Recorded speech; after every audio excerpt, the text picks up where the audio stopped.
Kawah 13 tahun yang lampau dan pelbagai gelaran orang telah berikan kepada saya, tetapi orang tak faham mengapa saya perlu tampil selepas 13 tahun saya mendiamkan diri. Kerana semua maklum, yang seperti hadirin maklum, kerana surat saya yang bertajuk Perihal Salah Laku Timbalan Perdana Menteri bertarikh 5 Ogos 1997 akhirnya telah membawa kepada kejatuhan Anwar Ibrahim dan akhirnya telah membawa dia ke penjara selama 15 tahun.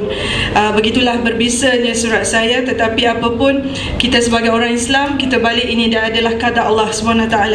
Saya sendiri tak sangka dalam usia 28 tahun ketika itu, sesungguhnya surat saya mampu menggoncang senario politik tanah air di luar jangkaan saya. Kerana bagi saya, surat yang saya berikan kepada Perdana Menteri, mantan Perdana Menteri ketika itu, lebih kepada harapan saya sebagai adik kepada Azmin, iaitu timbalan Presiden PKR, untuk dia kembali ke pangkal jalan. Kerana buat makluman, Azmin merupakan anak angkat kepada ayahanda Dr. Mahathir. Jadi malam ini akan saya kupas satu persatu kronologi cerita dari day one sampai ke hari ini, tapi mungkin mengambil masa yang agak panjang, dalam 1 jam setengah. Sudi ke dengar? Ya. Sebab banyak isu yang telah diputarbelikkan, terutamanya teori konspirasi. Jadi saya rasa malam ni saya lebih prefer dalam keadaan berdialog daripada berceramah, kerana ianya melibatkan pengalaman dan dari hati saya sendiri apa yang berlaku, ya. Jadi saya akan cerita kenapa saya membuat surat, bagaimana saya mengalami satu trauma yang begitu dahsyat.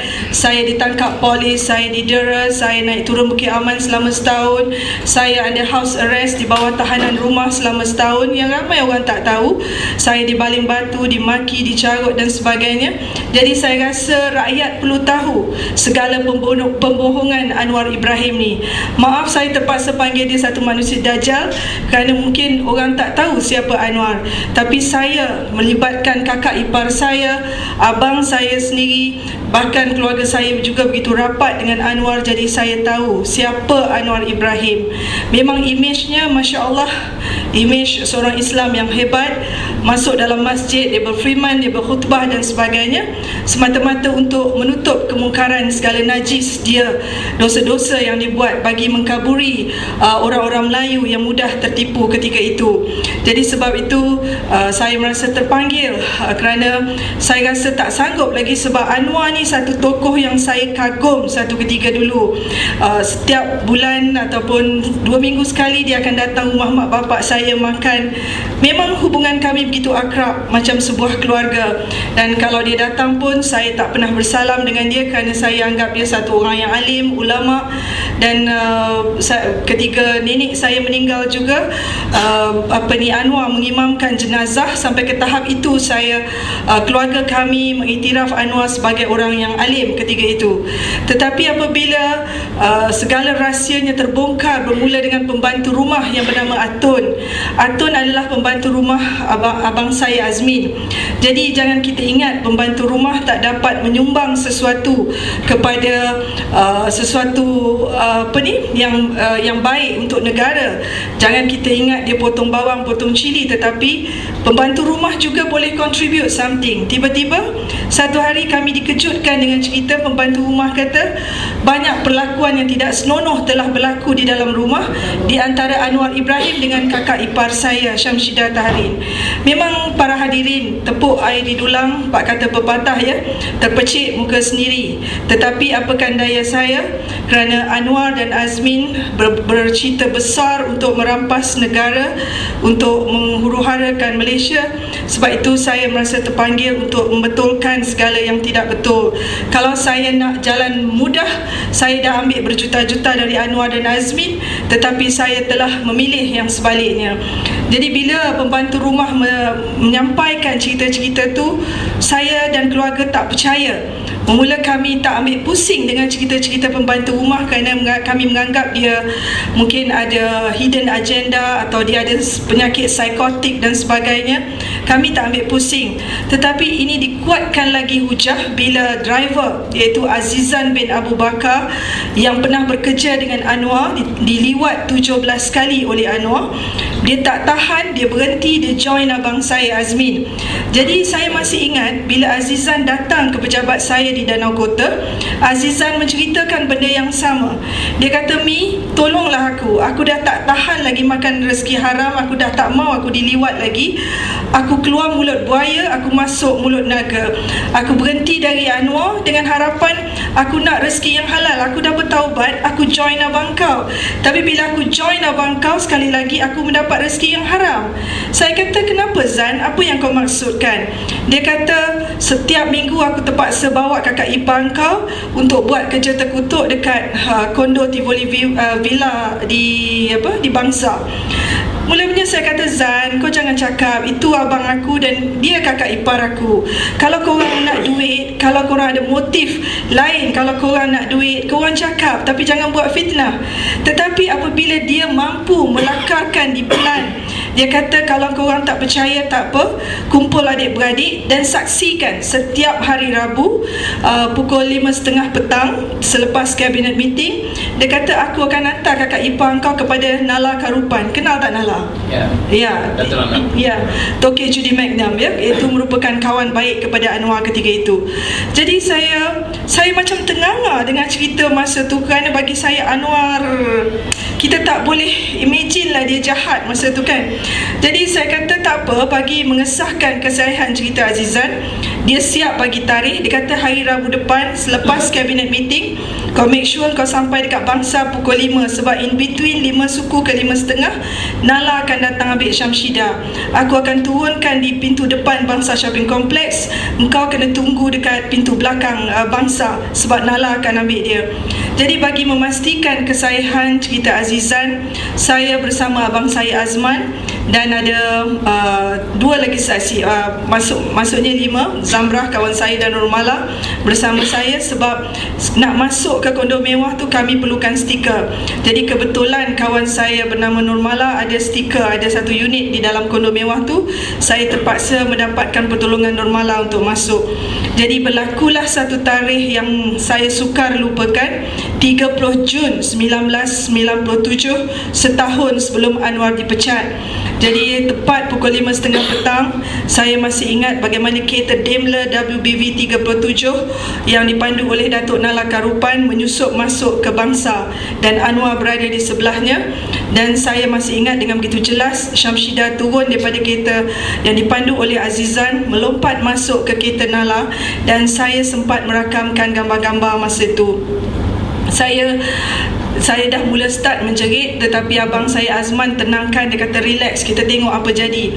Dan kami mengekori dari belakang. Saya masih ingat saya merakamkan dalam kamera dan kamera video kami. Dan sampai di kondo villa yang tak jauh, mungkin dalam 10 minutes daripada Bangsa, saya tengok macam mana modus operandi mereka begitu licik. Syamsidah turun dulu. After 5 minutes Anwar pula turun, dan Datuk Nala hanya menunggu di dalam kereta. Bayangkan para hadirin, dari pukul 5.30 petang sampai 7.30 maghrib, seorang timbalan Perdana Menteri dengan isteri orang berdua-duaan. Di mana Azmin dan di mana Wan Azizah? Ini yang kita pertikaikan. Memang saya akui saya tak nampak apa yang berlaku, tapi saya masih ingat ketika azan melaung-laung, azan maghrib, Syamsidah keluar dengan rambut merebang, dengan lemah longlai, masuk semula ke dalam kereta. Saya begitu marah, saya menjerit-jerit kerana terlampau marah. Tetapi abang saya Azman telah tenangkan saya. Dia kata, kita tak boleh serang dia sebab dia timbalan Perdana Menteri. Mungkin kita akan didakwa di bawah fitnah jenayah dan sebagainya. Jadi dia kata, why not kita balik, kita bincang adik-beradik apa yang perlu kita lakukan. Dan saya masih ingat, saya hanya menyerang Syamsidah di rumah. Saya maki dia, saya pressure dia untuk mengaku mana dia pergi, apa dia buat dengan Anwar selama 2 jam di dalam kondo tersebut. Tetapi budaya penipu yang diajar oleh Anwar, dia terus nafikan. Dia kata tidak ada apa yang berlaku, dia hanya pergi shopping. Tapi apabila saya ugut, saya kata saya ada gambar-gambar yang merakamkan bagaimana dia turun dari kereta Audi masuk kepada kereta Nala dan turun di kondo, kemudian diikuti oleh Anwar. Dia agak terperanjat dan dia cuma kata pada saya, none of your business, bukan urusan saya. Okey, saya pun keluar dari rumah dia dengan satu perasaan yang cukup marah. Saya terus ke rumah kakak saya, Kak Long, dan berbincang, panggil semua adik-beradik. Kami terdiri dari 6 beradik, Azmin nombor 4 dan saya yang bongsu. Jadi kami bincang bagaimana nak menyelamatkan keadaan ni. Sebelum tu saya sempat dapat bukti yang lain kerana diberitahu oleh pembantu rumah setiap malam Anwar akan telefon Syamsidah pukul 12 malam, kadang-kadang bergayut 1-2 jam, dan saya juga ada menggunakan khidmat merakamkan perbualan tersebut. Bagaimana satu timbalan Perdana Menteri merenyeh-renyeh, cakap kotor dengan isteri orang. Jadi saya dengan bukti yang ada, saya pergi ke JPJ, saya dapatkan registration card Nala Karupan menunjukkan WBV Daimler 37 tu adalah kepunyaan Nala Karupan. Jadi saya kumpulkan semua bukti bersama sijil-sijil saham Syamsidah. Buat makluman, setiap kali bila pink form keluar, Anwar selaku Menteri Kewangan akan bagi begitu berjuta-juta saham kepada Syamsidah. Dan sebab itu saya cabar Azmin, saya cabar Syamsidah, saya cabar Anwar sampai hari ini supaya saman saya, kerana saya menyimpan pay-in slip sijil-sijil asli yang saya dapat curi daripada simpanan mereka. Bukan kerana saya curi nak tunaikan, tetapi bagi saya curi bagi memastikan manusia-manusia munafik ini tidak menjadi pemimpin. Dan inilah senjata yang akan saya gunakan kalau mereka berhasrat untuk menjadi pemimpin. Jadi saya kumpulkan semua bukti, saya fotokopi sijil asli yang ada. Saya mula menulis surat bertajuk Perihal Salah Laku Timbalan Perdana Menteri bertarikh 5 Ogos 1997. Saya masih ingat bagaimana surat saya setebal 22 muka surat telah mengundang satu bala musibah yang besar dalam hidup saya yang saya tak jangka sama sekali dalam usia 28 tahun ketika itu. Tujuan saya menulis surat bukan saya nak menghebahkan kepada satu dunia, tetapi dalam surat itu saya tulis berkali-kali, Datuk Seri tolong selamatkan abang saya Azmin. Tiga perenggan saya tulis, Datuk Seri tolong selamatkan abang saya Azmin. Kalau saya ni berniat jahat, kenapa perlu saya tulis, Datuk Seri tolong selamatkan abang saya Azmin? Buat makluman, Azmin merupakan pelajar cemerlang ketika di Amerika, pelajar terbaik Presiden Persatuan Pelajar bagi seluruh pelajar ASEAN di Amerika, dan dengan keputusan yang begitu dinamik, ia telah membuka mata Ayahanda Mahathir ketika itu. Dia telah menghantar duta Datuk Liew Seok Hon untuk bertemu Azmin buat pertama kali di Chicago, dan berlakulah pertemuan ayah angkat dan anak angkat. Mulai detik ketika itu, Dr. Mahathir telah mengambil Azmin sebagai anak angkat yang begitu dikasihi.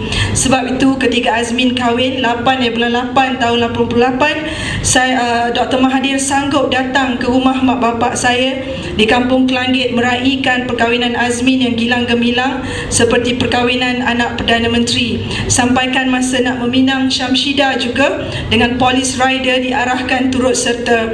Sebab itu saya masukkan gambar-gambar dalam blog saya sebagai bukti. Ini bukan cerita omong kosong. Masa Azmin sakit buang buah pinggang juga, Dr. Mahathir sanggup datang di Tawakal memastikan doktor yang terbaik, treatment yang terbaik, ubat yang terbaik. Satu Perdana Menteri boleh